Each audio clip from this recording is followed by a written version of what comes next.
1A at ngayon magpe-play tayo ng pre-recorded video sa ating seminar intensive. So, narinig niyo ba ako? Good morning. Good morning. Narinig niyo po ba ako?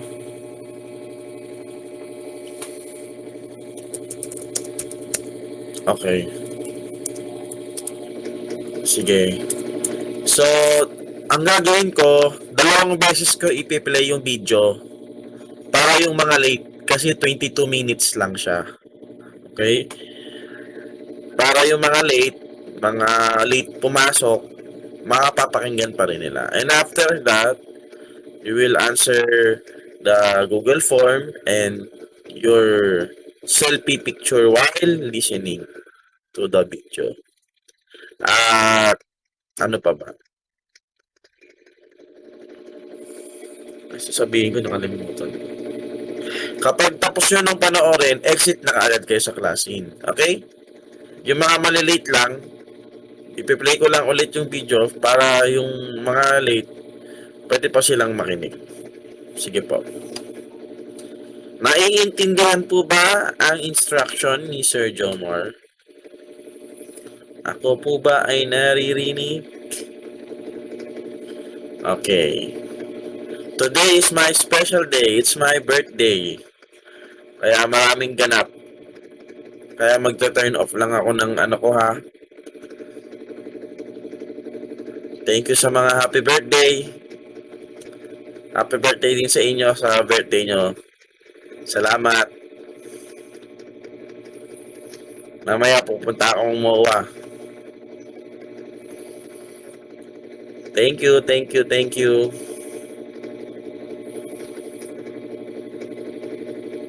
Hindi, aatin ako ng seminar kaya ako pupuntang MOA. Kasama ang family. Okay, so ayan na, kinig na tayo. Sabihin nyo kapag hindi maganda ang sound.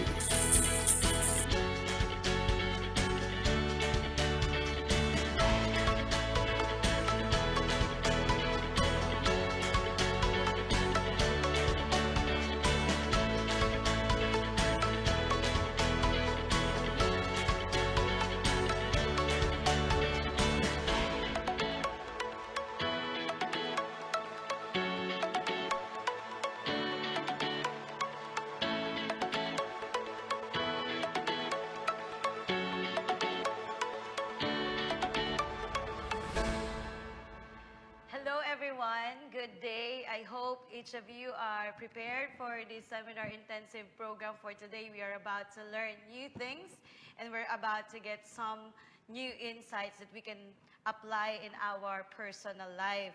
So my topic is about the best is yet to come. But before that, let me just introduce myself first. I am Elaine Tine Lofamia. You can call me Tine. I'm a licensed professional teacher, but by practice, I'm more of a learning provider, a trainer, and a module developer. So today, I am so much excited to be with you guys so that I can also give you a new learnings that you can use in the next days to come or in the next stage of your life. So the best is yet to come pertains about a person who is still hoping of the things that is about to come. Let me just ask you, how many of you are still excited of the things that is about to come or the things that is about to happen in your life? Siguro some of you, masyado na kayong immersed in several kinds of problems, but yet, didn't you know na meron pa namang mga magagandang bagay na pwedeng mangyari sa atin? So, let me just tell you, siguro may mga tao dito or mga young students here that you are mostly a person who admires others. There's nothing wrong with admiring others. Others' talents, yung singing, dancing, painting, drawing, and other giftings that they have. Maybe some of you are admiring some other intelligence or classmates' intelligence. Parang gusto mo sana kasing talino ka na lang niya. The way they speak, the way they speak English, parang sana kasing galing ko siya mag-English, sana kasing galing ko siya sa math, or sana kasing taas ng grade niya, yung grade ko. I hope I can be like them. And siguro some of you are admiring personality. When it comes to personality, siguro you are thinking, sana kasing confident ko siya, or kasing influential ko siya. Kasi when I speak, parang walang nakikinig. Pero pag siya nagsalita, parang ang daming nakikinig.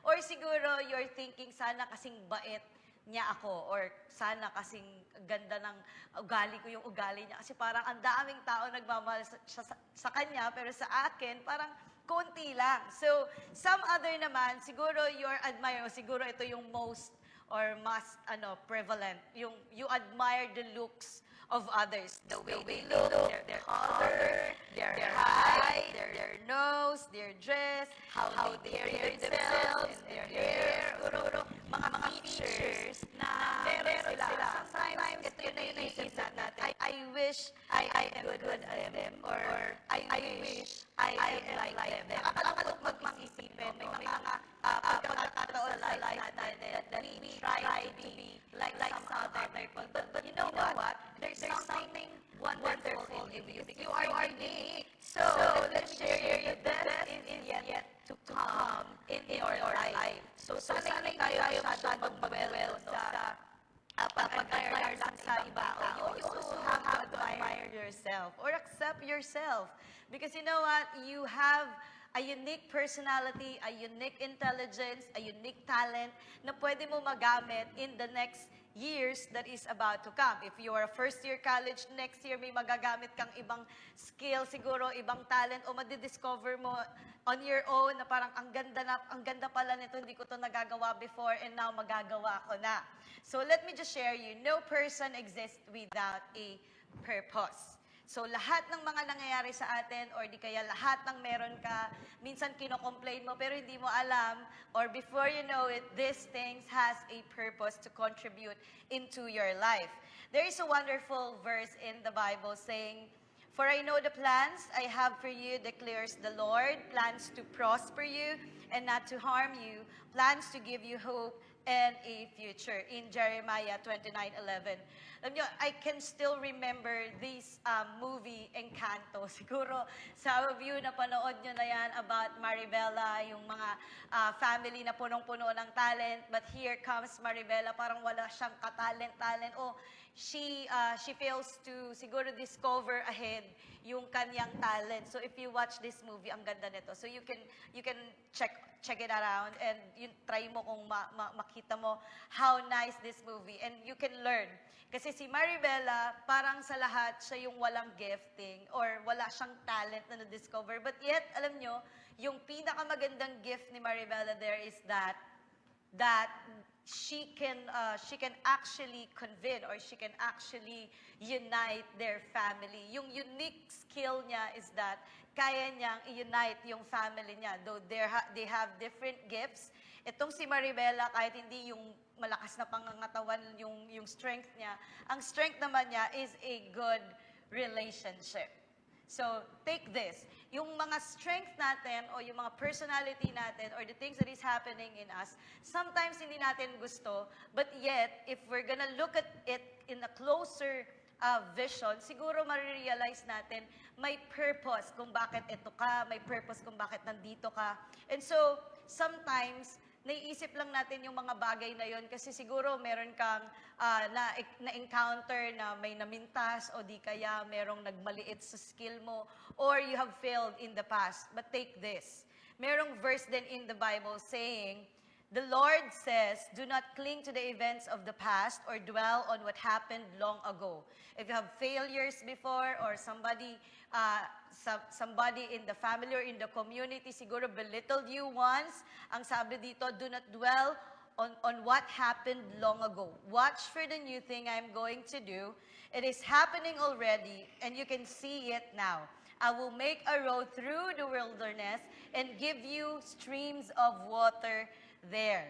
Guess what? Itong verse na to is a very powerful verse na nagbibigay sa atin ng hope that there is something that the Lord is doing na maaring di mo pa nakikita or hindi mo pa naiintindihan or hindi mo pa na-realize, but yes, the Lord is doing new things and the Lord is doing wonderful thing into your life. And as a student, siguro we are so exposed with scores, we are so exposed with different kinds of rates, yung measurements, kasi nga yung mga performance natin, minimeasure talaga yan. Hindi naman yan minimeasure for you to feel bad, but it is measured actually. Minimeasure natin yung performance natin or yung abilities natin, intelligence natin, because we just wanted to check out ano ba yung dapat nating i-improve. Kaya naman, huwag tayo masyado magpa-pressure. There is this thing, purpose versus pressure. Sana kapag pinag-usapan yung purpose and pressure, sana mas magkaroon ng mabigat na weight yung purpose rather than pressure. Kasi when you are just dwelling in pressure, you're just trapped in comparing yourselves with the others or trying to copy others' looks, or maybe you're just in a safe zone or you're playing safe, like you're just doing what is easy kasi nape-pressure ka, natatakot ka na mag-step out ka from your comfort zone. But if you're gonna pursue your purpose in life, you will discover a lot from you, within you, na parang noon akala mo di mo magagawa, but guess what? Magagawa mo na siya. So if the best is about to come or the best is yet to come, dwell not on the past. My encouragement with you guys is this. Kung magdudwell kasi tayo sa past, we will not be able to move on. Now, if you have the perspective that there is still wonderful or there's still something wonderful that is to happen in your life, then dwell not on your past. Hindi ko alam whatever it is that happened or whatever it is that happened before in your life, before your first year college or before your second year college or third year college. Hindi ko alam kung ano yung mga na-experience nyo or na-encounter nyo, but here's my encouragement: do not dwell on the past, because God is doing something new and something wonderful now today that will impact your future or tomorrow. So let me just share 3 things that happen in the Bible. And this is really powerful. There is one scenario in the Bible wherein God said to the Israelites, you are not in captivity anymore. Hindi ka na captive. Actually, you were set free. Sinasabi yun ni God sa kanila, kaya nga sabi ni God, you have to expect for something wonderful to happen because you are not a captive anymore. You are not a slave of another anymore. You are set free.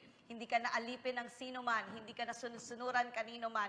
You are set free. Sinet free ka na ni God for something that happened in the past, and now you're here in the present, and we're looking forward to the future for the things that is about to come. Take this. You are not a captive anymore. And there's also a scenario in the Bible wherein Peter was revived in a single breakfast conversation with Jesus. Guess what? This scenario is a very powerful scenario in the Bible wherein Peter, in his discouragement, siguro in his frustration, kasi nga, di ba, if you're gonna read the Bible, si Peter, yung binigyan ng warning ni Jesus that yung sa 3 tilaok ng manok, itatatwa mo ako o i-deny mo ako sa maraming tao. And it happened. And imagine Peter being one of the closest person to Jesus, na-realize niya yon when Jesus was crucified at ang dami na nangyari, Jesus died, and Jesus rose again. Si Peter sobrang frustrated niya with what happened in the past, but guess what? He was restored in just one morning breakfast conversation with Jesus. When Jesus called him to come in and join in the breakfast, and you're gonna, if you want to find it, you can find it in John 21. Makikita mo doon kung paano si Jesus tinawag si Peter. Kasi nga, the Lord is forgiving him. The past is in the past. So you have to leave the past behind in order for you to go forward and in order for you to witness what is about to come. And last but not the least, one of the wonderful things that happened in the Bible is in John 4, wherein the Samaritan woman at the well, na-meet ni Jesus doon at alam ni Jesus what happened in her life. Hindi lang yung past, pati yung present. Alam ni Jesus that woman has a lot of, parang ang dami niyang karelasyon at hindi siya married at marami siyang husband. And in her shame, inisip niya, naku, alam nitong taong to yung lahat ng mga nangyari sa life ko, di kaya siya na ang Messiah. And that moment at the well, that Samaritan woman encountered Jesus and received new life, and received new hope, received new message, received new destiny. And guess what? That woman in the well went out.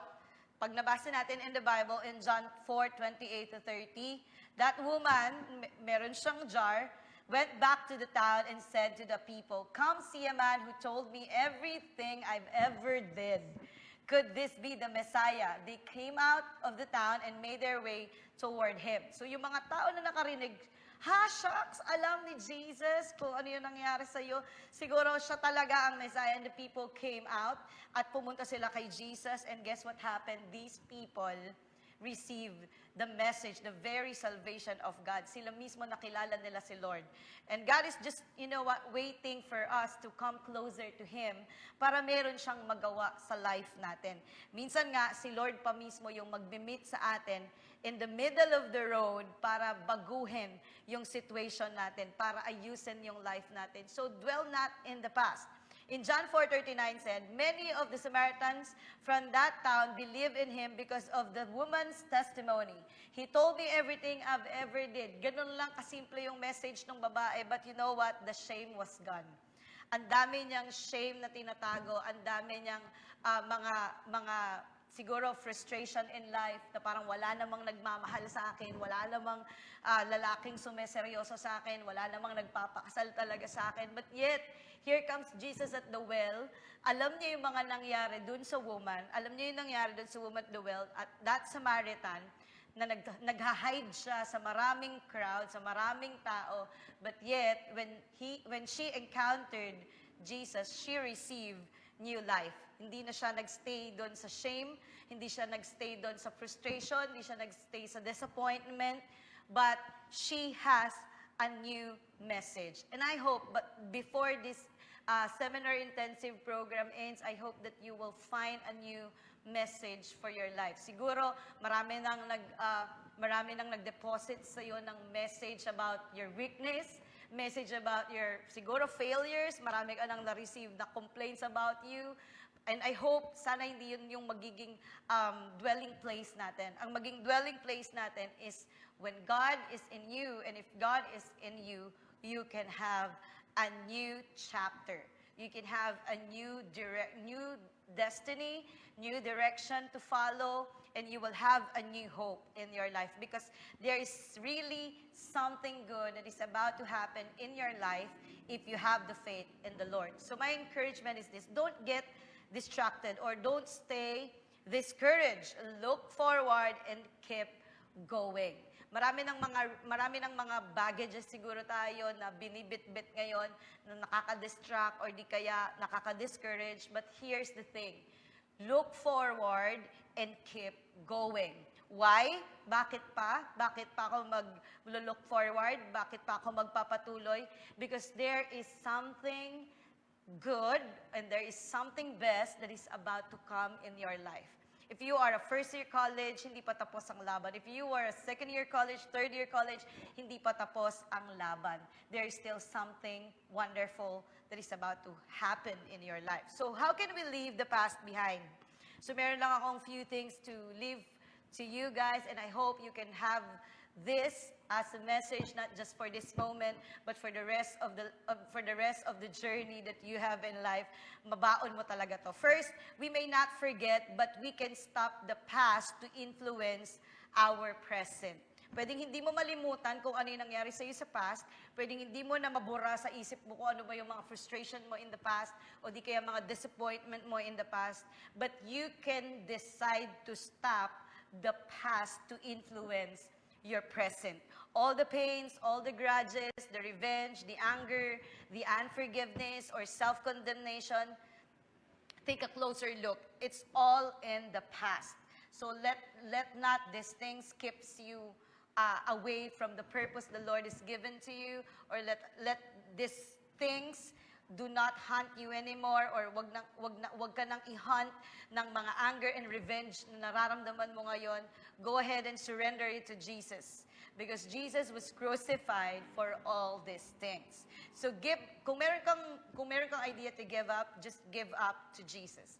Give up all the weights, give up all the baggages, and live it unto Him. And secondly, be humble before the Lord and live like you were forgiven. Siguro naman, yung iba sa atin, hindi ka maka-forward, hindi mo maiwan yung past behind because ang dami mo pang bagay na kailangang ipaghingi ng tawad.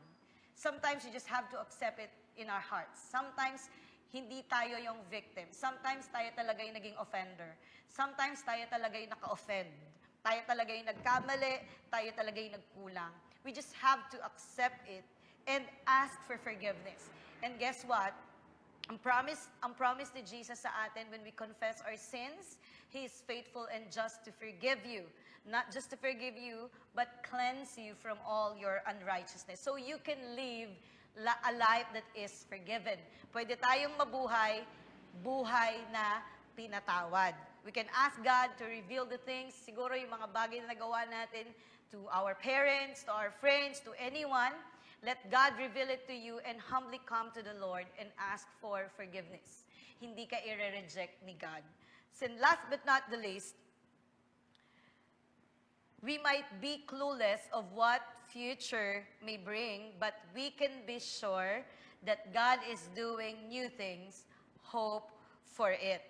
Hindi siguro di mo pa naiisip ano ba yung pwedeng mangyari, pwedeng maganap, but take this. Let God take care of your hurts. Surrender the stubborn mindset na parang kailangan ako masunod sa life ko. Minsan, we just have to surrender our plans to the Lord. We just have to surrender our plans to Jesus and let His will be done over all our lives. And give up all the complaints na meron tayo sa heart natin, lahat ng mga kinocomplain natin kay Lord about your life, about your looks, about your weakness. Ang dami siguro natin kinocomplain. Live it at the feet of the Lord. Pati na yung lack of faith and mga sometimes yung arrogance natin, and move on to the next days or the next step or next chapter of your life. Gaya na sinabi na Isaiah 43:19, "See, I'm doing new thing. Now it springs up. Do you not perceive it? I am making a way in the wilderness and streams in the wasteland." Take this. Siguro di mo pa naintindihan o hindi mo pa na-form actually yung puzzle, but take this. God has a wonderful plan in your life. Even if we don't understand yet, even if we don't comprehend it yet, still, yung plan ni God is incomprehensible. Talagang hindi natin siya minsan ma-imagine. That God can turn your weakness into strength, that God can turn all your trials into triumph, or that God can turn all your mess into message. But it can still happen in your life. So you're not what people says who you are. You are not completely what you believe you are, but you are who God says you are. Take this. Minsan, nilabel ka ng ibang tao, like sinabing weak ka, tas nilabel mo pa yung sarili mo at inangkin mo na, yes, I'm weak.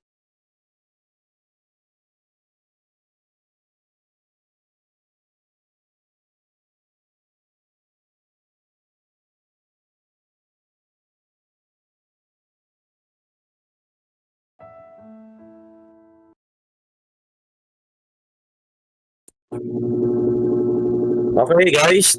So, you may go. And then, mamaya ipi-play ko ulit para sa mga late. Kita-kita tayo sa GC. You're dismissed. God bless you. Thank you, thank you. Sa GC na lang, ha? Sige. Labas na kayo. Ipi-play ko na lang ulit para sa iba. Thank you.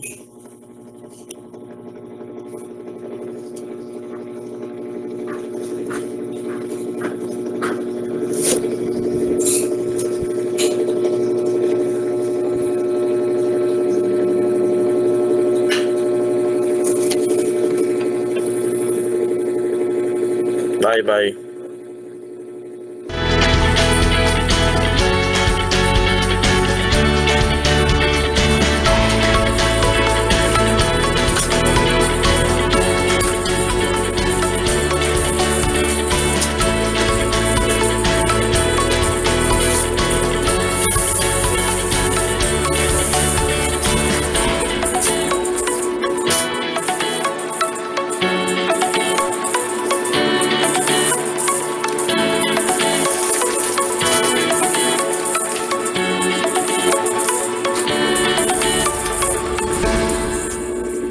Hello everyone, good day. I hope each of you are prepared for this seminar intensive program for today. We are about to learn new things and we're about to get some new insights that we